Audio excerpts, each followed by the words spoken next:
والقرآن الحكيم إنك لمن المرسلين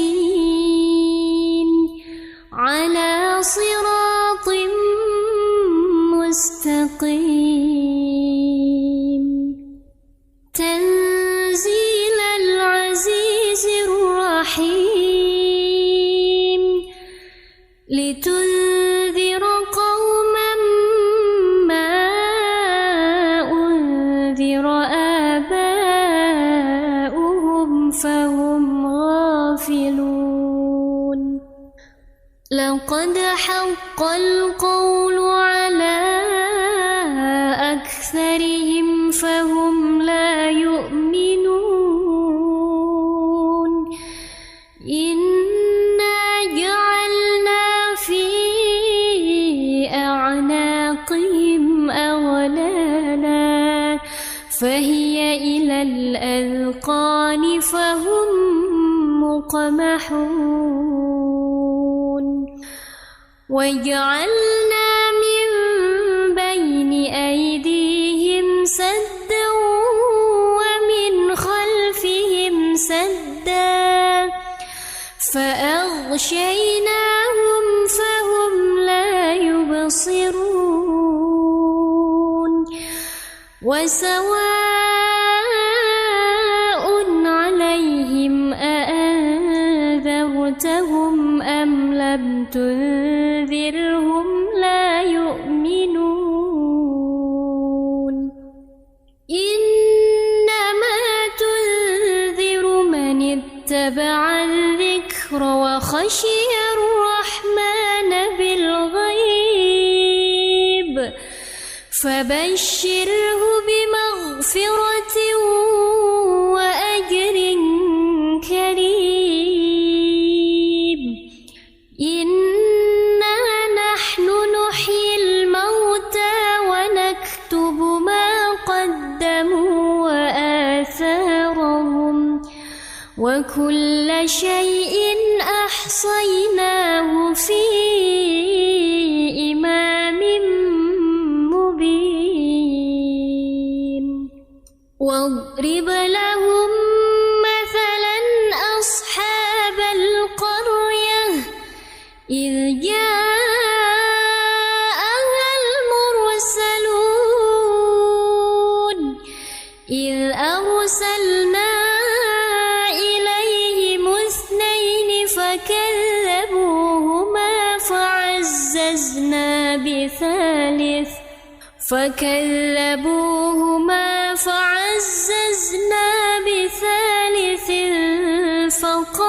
فقالوا إنا إليكم مرسلون قالوا ما أنتم إلا بشر مثلنا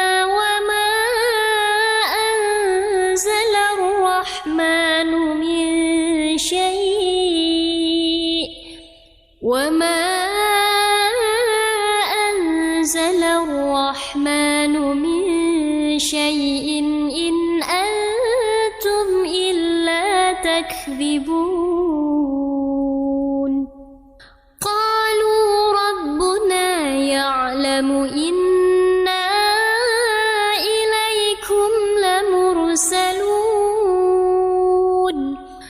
وما علينا إلا البلاغ المبين قالوا إنا تطيرنا بكم لئن لم تنتهوا لنرجمنكم وليمسنكم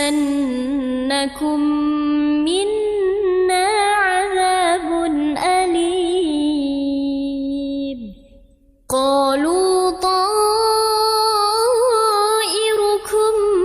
معكم أئن ذكرتم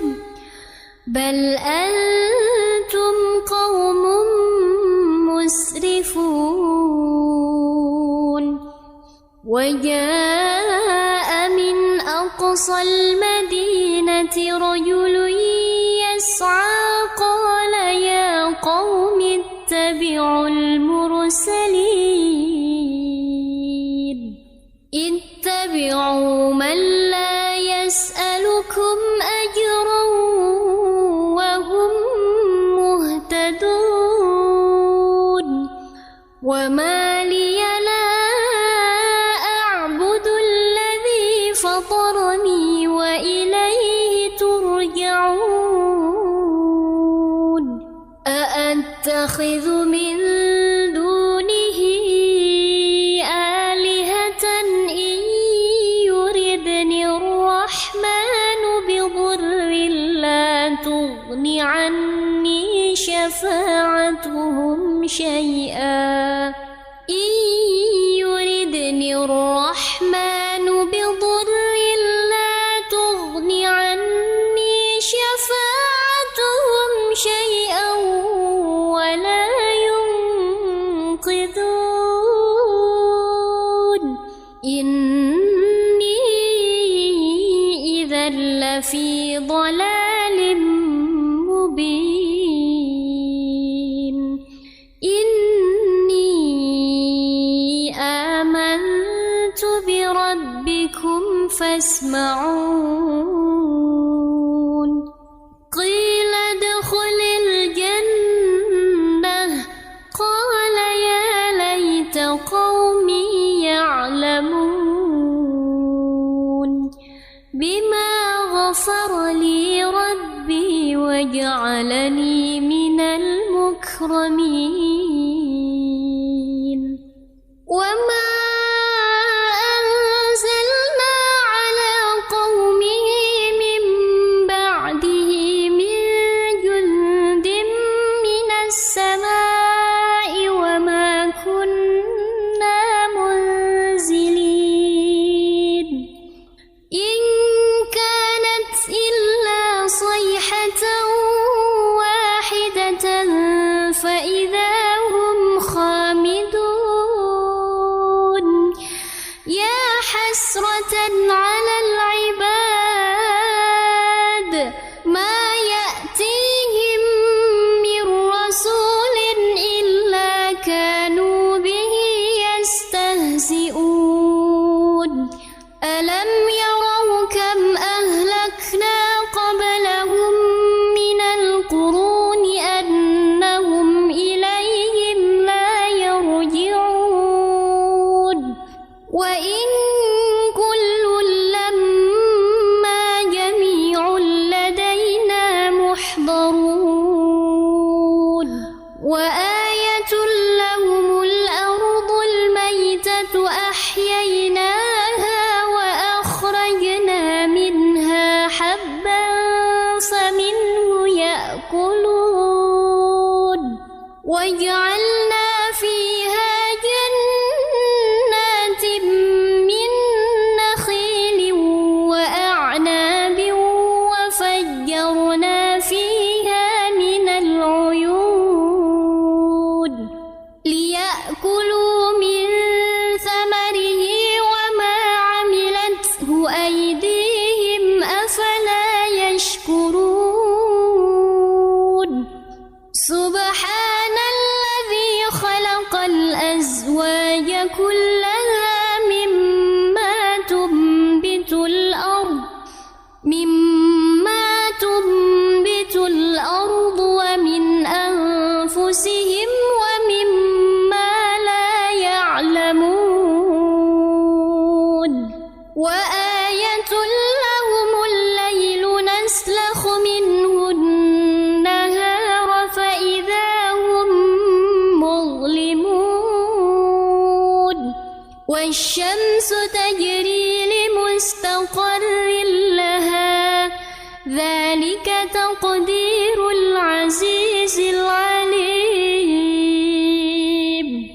والقمر قدرناه منازل حتى عاد كالعرجون القديم لا الشمس ينبغي لها أن تدرك القمر ولا الليل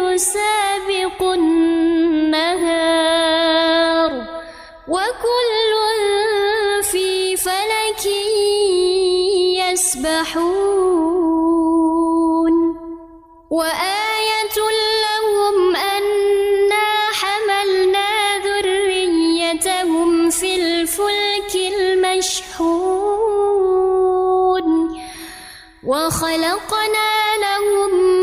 من مثله ما يركبون وإن نشأ نغرقهم فلا صريخ لهم ولا هم ينقذون إلا رحمة منا ومتاعا إلى حين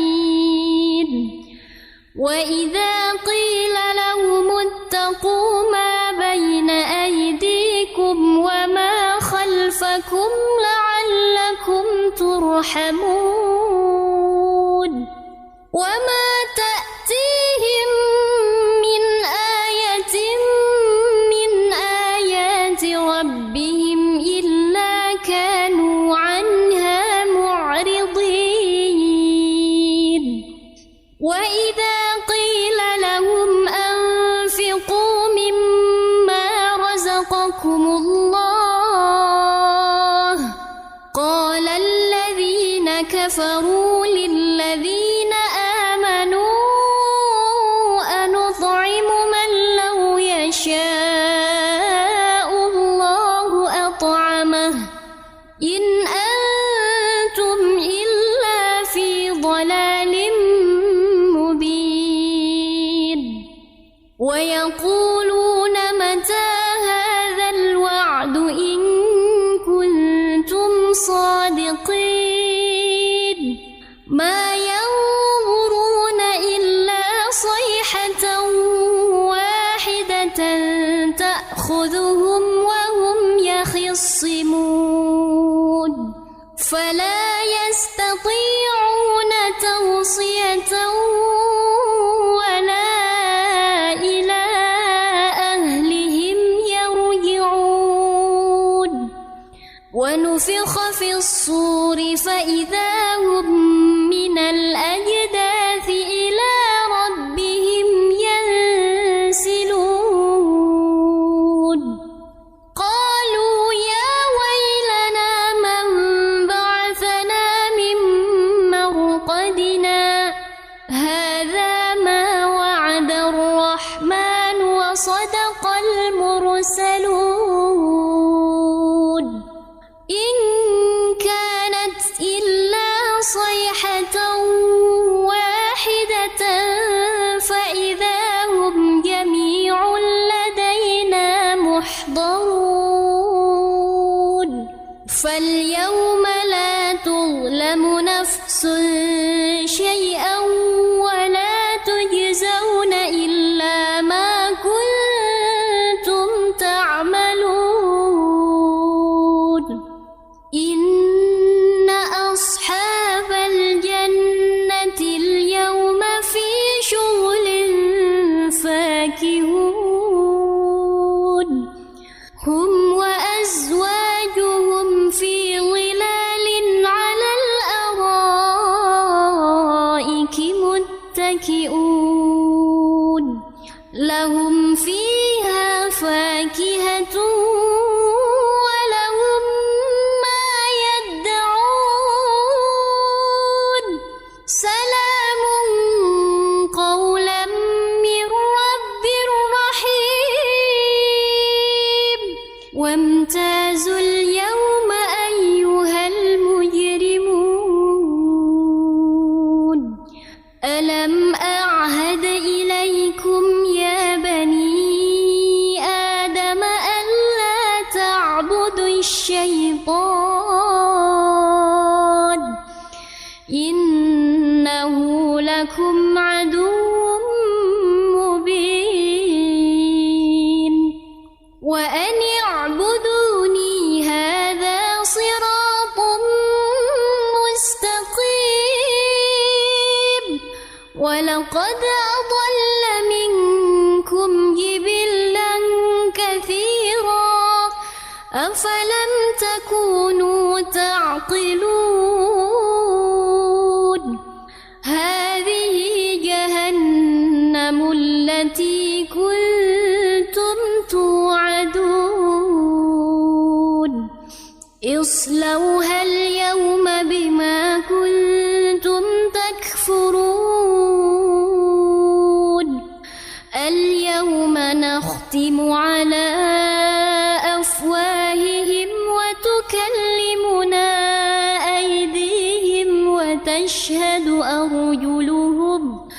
وتشهد أرجلهم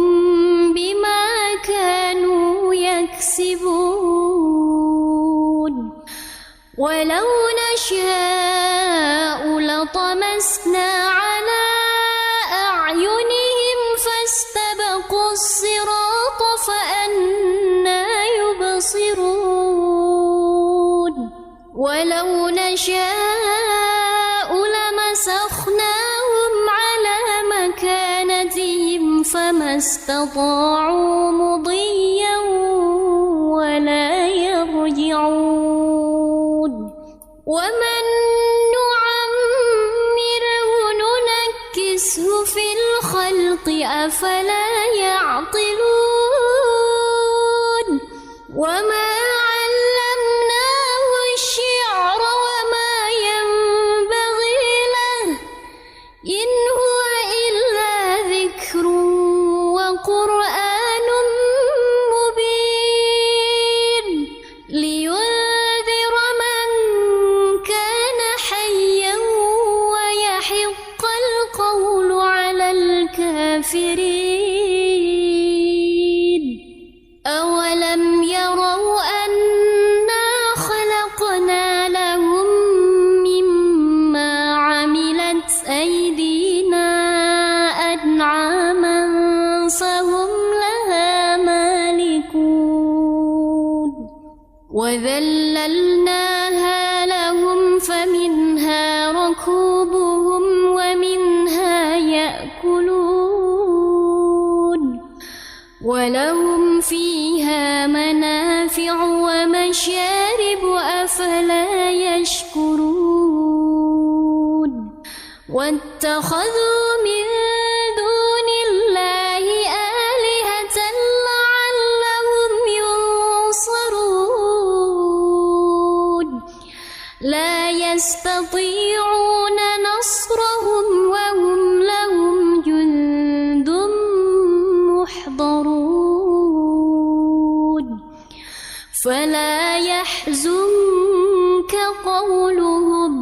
إنا نعلم ما يسرون وما يعلنون أولم ير الإنسان أنا خلقناه من نطفة فإذا هو خصيم مبين وضرب لنا مثلا ونسي خلقه قال من يحيي العظام وهي رميم قل يحييها الذي أنشأها أول مرة وهو بكل خلق عليم الذي جعل لكم من الشجر الأخضر نارا فإذا أنتم منه توقدون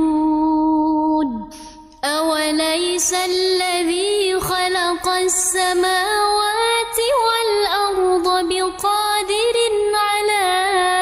أن يخلق مثلهم بلى وهو الخلاق العليم إنما أمره إذا أراد شيئا أن يقول له كن فيكون فسبحان الذي بيده ملكوت كل شيء وإليه ترجع ريحان فبأي آلاء ربكما تكذبان خلق الإنسان من صلصال كالفخار وخلق الجان من مارج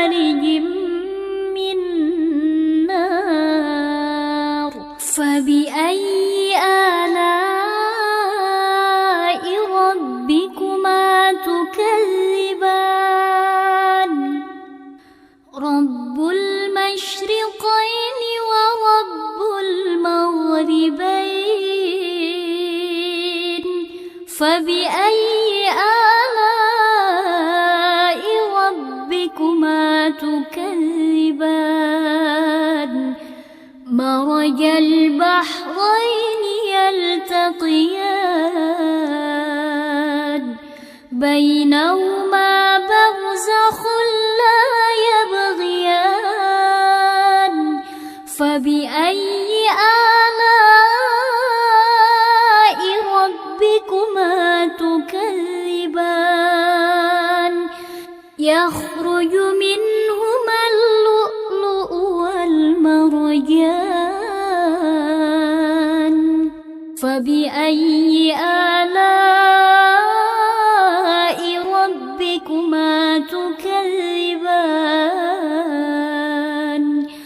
وله الجوار المنشآت في البحر كالأعلام فبأي آلاء ربكما تكذبان كل من عليها فان ويبقى وجه ربك ذو الجلال والإكرام فبأي آلاء ربكما تكذبان يسأله من في السماوات والأرض كل يوم هو في شأن فبأي آلاء ربكما تكذبان سنفرغ لكم أيها الثقلان فبأي آلاء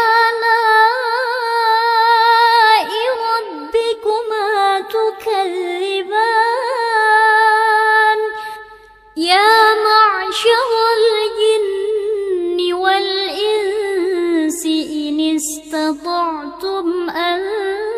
تنفذوا من أقطار السماوات والأرض فانفذوا لا تنفذون إلا بسلطان فبأي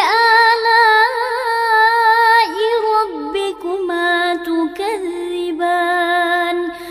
يرسل عليكما شواظ من نار ونحاس فلا تنتصران فبأي آلاء ربكما تكذبان فإذا انشقت السماء فكانت وردة كالدهان فبأي آلاء ربكما تكذبان فيومئذ لا يسأل عن ذنبه إنس ولا جان فبأي آلاء ربكما تكذبان يعرف المجرمون بسيماهم فيؤخذ بالنواصي والأقدام فبأي آلاء ربكما تكذبان هذه جهنم التي يكذب بها المجرمون يطوفون بينها وبين حميم آن فبأي آلاء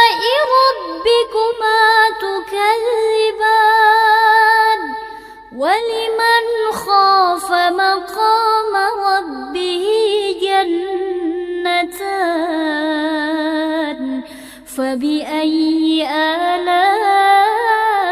ربكما تكذبان ذواتا أفنان فبأي آلاء ربكما تكذبان فيهما عينان تجريان فبأي آلاء ربكما تكذبان فيهما من كل فاكهة زوجان فبأي آلاء ربكما تكذبان متكئين على فرش بطائنها من استبرق وجنى الجنتين دان فبأي آلاء ربكما تكذبان فيهن قاصرات الطرف لم يطمثهن إنس قبلهم ولا جان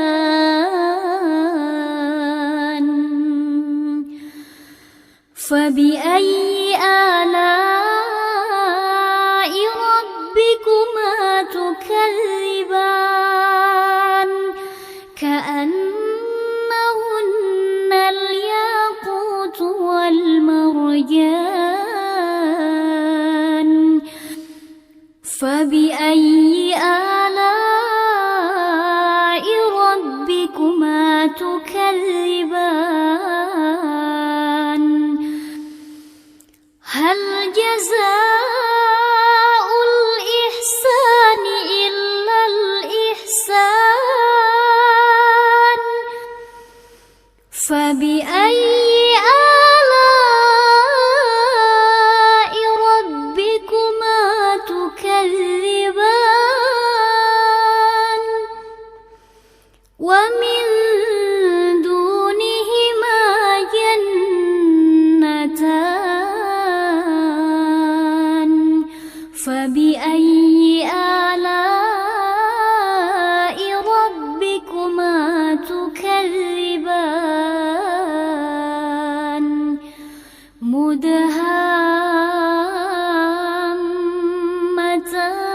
مدهامتان فبأي آلاء ربكما تكذبان فيهما عينان نضاختان فبأي آلاء ربكما تكذبان فيهما فاكهة ونخل ورمان فبأي آلاء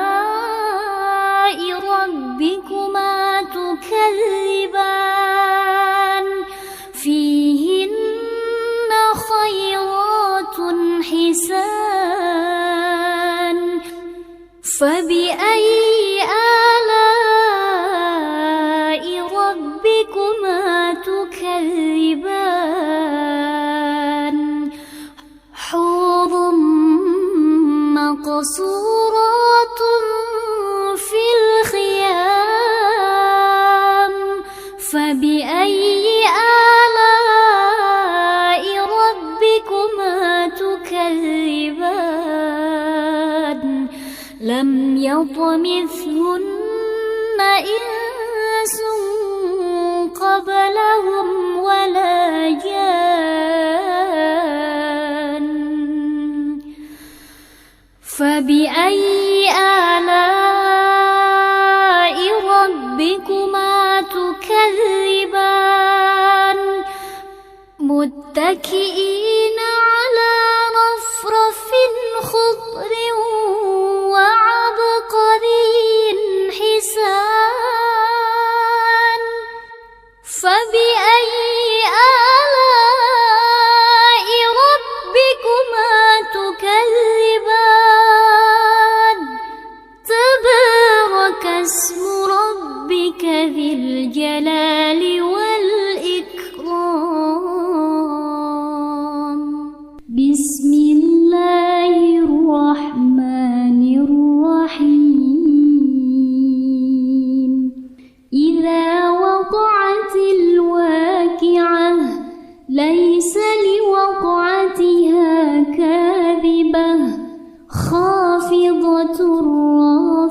وبست الجبال بسا فكانت هباء منبثا وكنتم أزواجا ثلاثة فأصحاب الميمنة ما أصحاب الميمنة وأصحاب المشأمة ما أصحاب المشأمة والسابقون السابقون أولئك المقربون في جنات النعيم ثلة من الأولين وقليل من الآخرين على سرر موضونة متكئين عليها متقابلين يطوف عليهم ولدان مخلدون بأكواب وأباريق وكأس من معين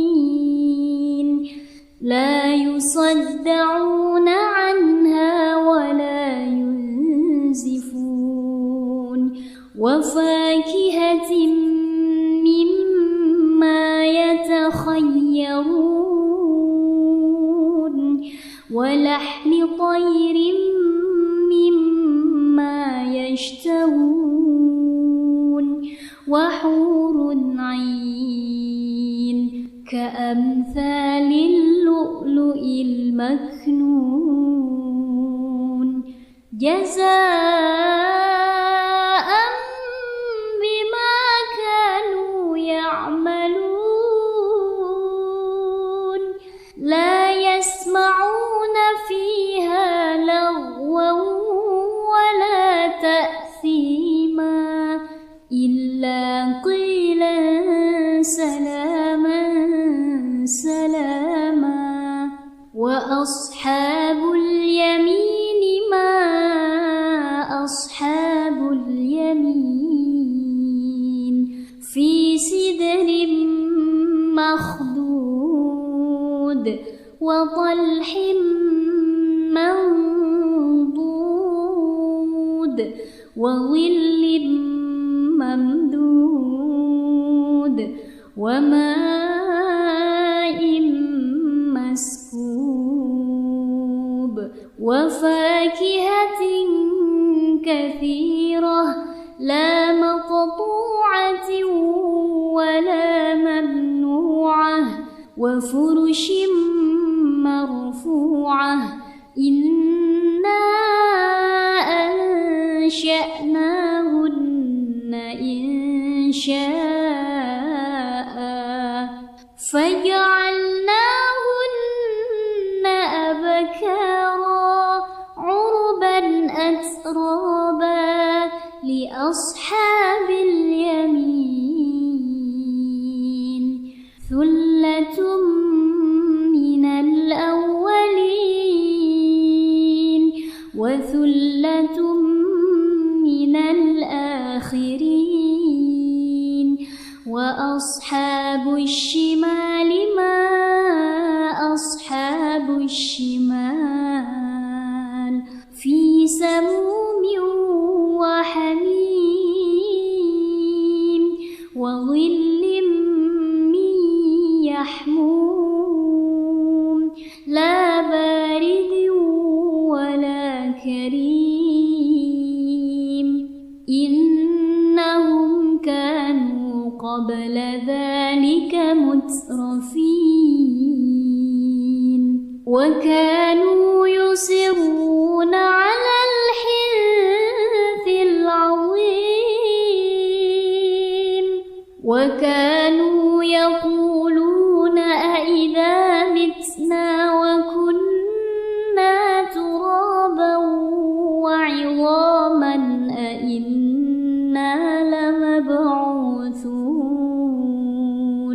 أوآباؤنا الأولون قل إن الأولين والآخرين لمجموعون إلى ميقات يوم معلوم ثم إنكم أيها الضالون المكذبون لآكلون من شجر من زقوم فمالئون منها البطون فشاربون عليه من الحميم فشاربون شرب الهيم هذا نزلهم يوم الدين نحن خلقناكم فلولا تصدقون أفرأيتم ما تمنون أأنتم تخلقونه أم نحن الخالقون نحن قدرنا بينكم الموت وما نحن بمسبوقين على أن نبدل أمثالكم وننشئكم فيما لا تعلمون ولقد علمتم النشأة الأولى فلولا تذكرون أفرأيتم ما تحرثون أأنتم تزرعونه أم نحن الزارعون لو نشاء لجعلناه حطاما فظلتم تفكهون إنا لمغرمون بل نحن محرومون أفرأيتم الماء الذي تشربون أأنتم أنزلتموه من المزن أم نحن المنزلون لو نشاء جعلناه أجاجا فلولا تشكرون أفرأيتم النار التي تورون أأنتم أنشأتم شجرتها أم نحن المنشئون نحن جعلناها تذكرة ومتاعا للمقوين فسبح باسم ربك العظيم فلا أقسم بمواقع النجوم وإنه لقسم لو تعلمون عظيم إنه لقرآن كريم في كتاب مكنون لا يمسه إلا المطهرون تنزيل من رب العالمين أفبهذا الحديث أنتم مدهنون وتجعلون رزقكم أنكم تكذبون فلولا إذا بلغتم بلغت الحلقوم وأنتم حينئذ تنظرون ونحن أقرب إليه منكم ولكن لا تبصرون فلولا إن كنتم غير مدينين ترجعونها إن كنتم صادقين فأما إن كان من المقربين فروح وريحان وجنة نعيم وأما إن كان من أصحاب اليمين فسلام لك من أصحاب اليمين وأما إن كان من المكذبين الضالين فنزل من حميم وتصلية جحيم إن هذا لهو حق اليقين فسبح باسم ربك العظيم بسم الله الرحمن الرحيم تبارك الذي بيده الملك وهو على كل شيء قدير الذي خلق الموت والحياة ليبلوكم أيكم أحسن عملا وهو العزيز الغفور الذي خلق 7 سماوات طباقا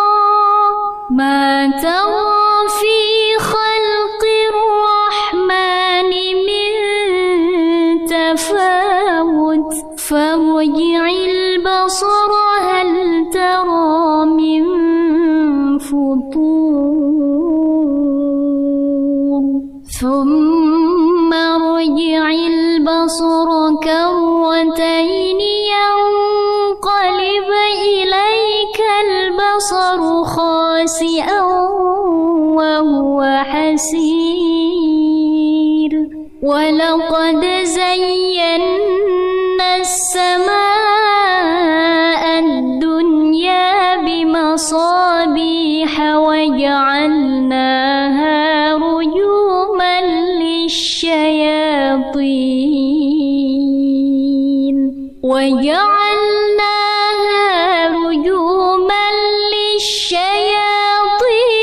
وأعتدنا لهم عذاب السعير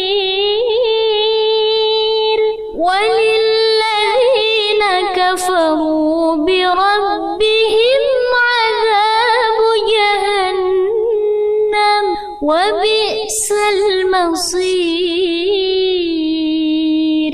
إذا ألقوا فيها سمعوا لها شهيقا وهي تفور تكاد تميز من الغيظ كلما ألقي فيها فوج سألهم خزنتها ألم يأتكم نذير قالوا بلى قد جاءنا نذير وكذبنا وقلنا ما نزل الله من شيء إن أنتم إلا في ضلال كبير وقالوا لو كنا نسمع أو نعقل ما كنا في أصحاب السعير فاعترفوا بذنبهم فسحقا لأصحاب السعير إن الذين يخشون ربهم بالغيب لهم مغفرة وأجر كبير وأسروا قولكم أو اجهروا به إنه عليم بذات الصدور ألا يعلم من خلق وهو اللطيف الخبير هو الذي جعل لكم الأرض ذلولا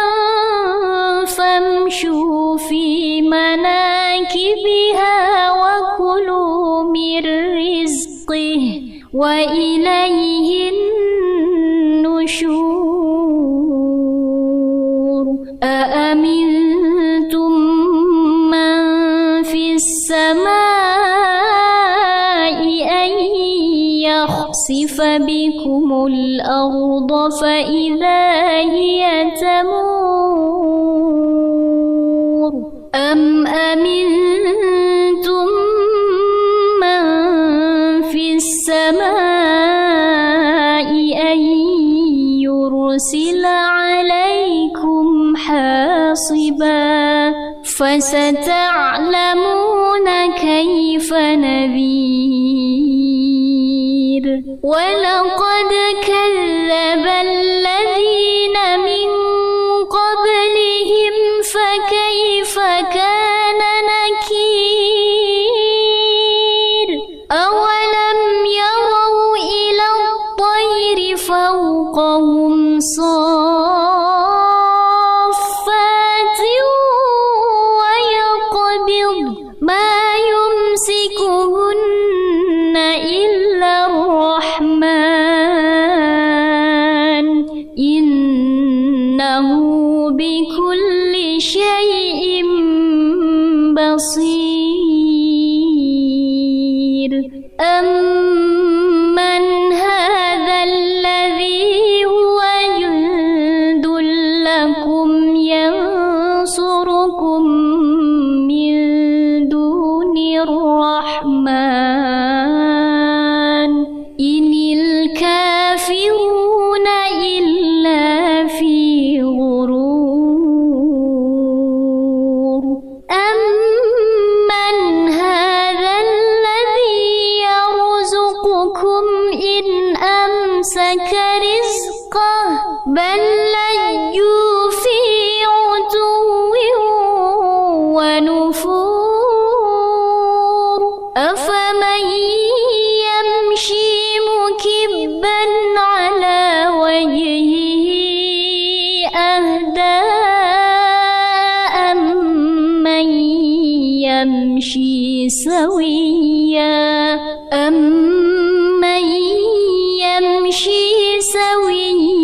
على صراط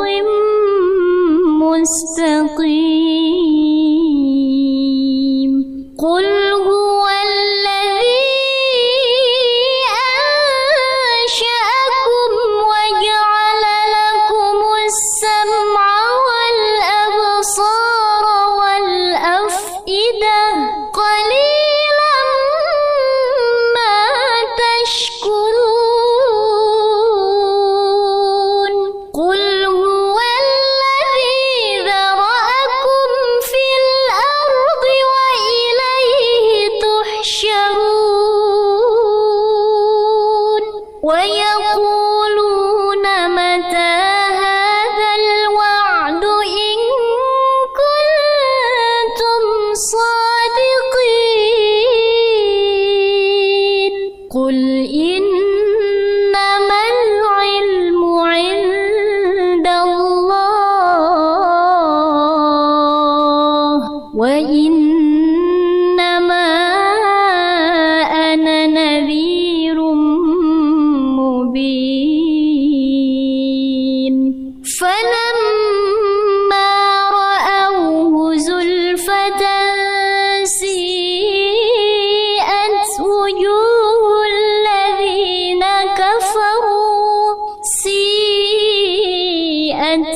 قل أرأيتم إن أهلكني الله ومن معي أو رحمنا فمن يجير الكافرين من عذاب أليم قل هو الرحمن آمنا به وعليه توكلنا فستعلمون من هو في ضلال مبين قل أرأيتم إن أصبح ماؤكم غورا فمن